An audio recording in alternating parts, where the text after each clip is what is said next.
রাসূলুল্লাহ সাল্লাল্লাহু আলাইহি ওয়াসাল্লাম জন্মের সময় ফেরেশতাদের সাথে শয়তানের তুমুল ঝগড়া। যেদিন ভোরবেলায় মহানবী সাল্লাল্লাহু আলাইহি ওয়াসাল্লাম জন্ম নেন, সেই দিন বিশ্বের সবগুলো মূর্তি মাটির দিকে নত হয়ে পড়ে। ইরানের রাজার বিশাল প্রাসাদের বারান্দা কেঁপে ওঠে এবং ছাদের 14টি প্রাচীর ধসে পড়ে। বিশ্বের সব সম্রাটের সিংহাসন উল্টে পড়েছিল।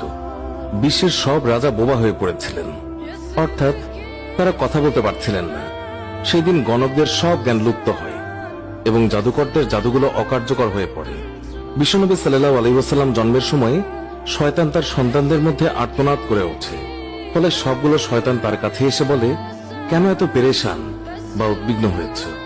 সে বলল, কাল রাতে কি হয়েছিল? রাতের প্রথম থেকে এই পর্যন্ত দেখেছি যে আকাশ এবং জমিনের অবস্থা বদলে গেছে। ভূপৃষ্ঠে ঘটে গেছে এক বিরাট ঘটনা। ঈসা আলাইহিসসালাম ঊর্ধ্ব আকাশে চলে যাওয়ার পর আর কখনো এত বড় ঘটনা ঘটেনি। সবাই গিয়ে খোঁজ খবর নাও যে কি ঘটেছে। শয়তানরা চারিদিকে ছড়িয়ে পড়ে এবং ফিরে এসে বলে, কই, কিছুই তো দেখলাম না। বড় শয়তান বা শয়তানের নেতা তখন বলল, এই বিষয়ে খোঁজ খবর নেওয়া আমাদের কাজ। আর তারপর সে পবিত্র মক্কার কাবাঘর সংলগ্ন অঞ্চলে আসলো। সে দেখল যে ফেরেশতারা কাবাঘরের চারিদিকে ঘিরে রেখেছেন। শয়তান সেখানে ঢুকতে চাইলে ফেরেশতারা হুঙ্কার দিলেন। ফলে সে ফিরে আসে এবং চড়ুই পাখির মতো ছোট হয়ে হেরা পর্বতের দিক থেকে সেখানে প্রবেশ করে। জিবরাইল আলাইহিস সালাম বললেন, ওরে অভিশপ্ত, ফিরে যা। সে বলল, হে জিবরাইল, আমার একটা প্রশ্ন আছে, বলতো আজ রাতে কি ঘটেছে? জিবরাইল আলাইহিস সালাম বললেন, সর্বশ্রেষ্ঠ নবী মুহাম্মদুর রাসূলুল্লাহ সাল্লাল্লাহু আলাইহি ওয়াসাল্লাম আজ রাতে জন্ম নিয়েছেন। শয়তান প্রশ্ন করল, তার মধ্যে কি আমার কোনো কর্তৃত্বের অংশ আছে? সে তথা ইবলিস বা শয়তান আবার প্রশ্ন করল, তার উম্মতের মধ্যে কি আমার কোনো অংশ আছে? জিবরাইল আলাইহিস সালাম বললেন, হ্যাঁ। ইবলিস বলল, আমি সন্তুষ্ট হলাম। হযরত হালিমা বর্ণনা করেন, শিশু মুহাম্মদুর রাসূলুল্লাহ সাল্লাল্লাহু আলাইহি ওয়াসাল্লামকে আমার গৃহে আনার সাথে সাথেই রহমত বরকত প্রকাশ হতে লাগলো। এত পরিমাণ দুধ নির্গত হলো যে রাসূলুল্লাহ সাল্লাল্লাহু আলাইহি ওয়াসাল্লাম এবং তার দুধ ভাই একান্ত তৃপ্তির সাথে দুধ পান করে ঘুমিয়ে পড়তেন। আর উটনির দিকে চেয়ে দেখতে পাই সেগুলোর স্তন দুধে পরিপূর্ণ হয়ে গেছে।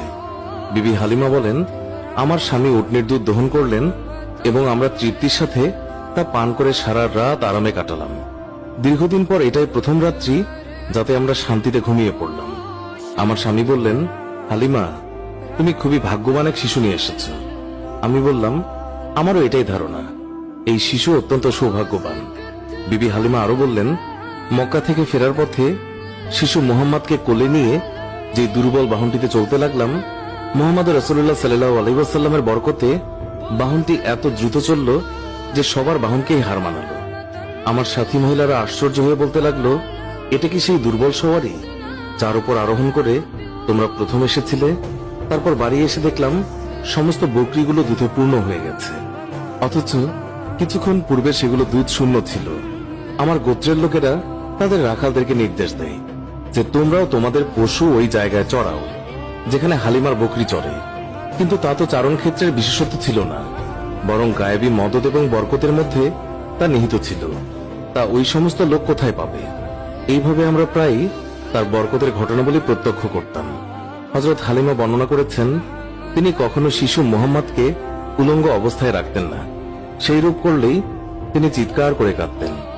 যতক্ষণ পর্যন্ত তার শরীরের উপর চাদর টেনে না দেয়া হতো ততক্ষণ তিনি ক্রন্দন থামাতেন না।